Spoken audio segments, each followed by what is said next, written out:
తిరుమల శ్రీవారిని పలువురు ప్రముఖులు దర్శించుకున్నారు. Hero Sunil, YSRCP MLA Srinivasulu, high court న్యాయమూర్తి గంగారావులు వీఐపీ విరామ సమయంలో స్వామివారిని దర్శించుకున్నారు. ఆలయ అర్చకులు వారిని ఆశీర్వదించి తీర్థ ప్రసాదాలు అందజేశారు. వైఎస్ఆర్సీపీ అధినేత జగన్మోహన్ రెడ్డి చేపట్టిన ప్రజా సంకల్ప యాత్ర ముగింపు దశకు చేరుకుందని, స్వామివారిని దర్శించుకుని మొక్కులు చెల్లించుకున్నామని శ్రీనివాసులు అన్నారు. స్వామివారిని దర్శించుకోవడం చాలా సంతోషంగా ఉందని, ప్రస్తుతం చిత్రలహరి అనే సినిమాలో నటిస్తున్నట్లు హీరో సునీల్ తెలిపారు. అదేవిధంగా మా మిత్రులందరూ కూడా చాలా బాగా జరిగింది.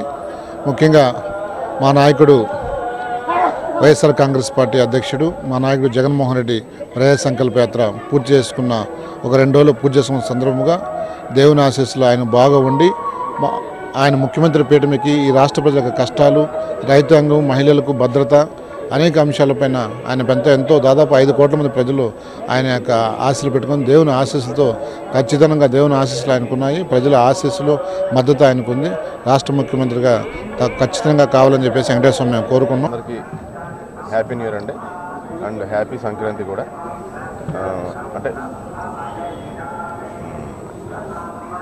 నా లైఫ్లో నాకు చాలా ఇంపార్టెంట్ అదే మహావిష్ణువు అనగా వెంకటేశ్వర స్వామి. ఆయన లేదే నాకు ఈ లైఫ్ అంతా లేదని నా స్ట్రాంగ్ ఫీలింగ్ అండి. అంతే ఒక్క మాటలో చెప్పాలండి, ఆయన్ని శరణం అంటే చాలండి.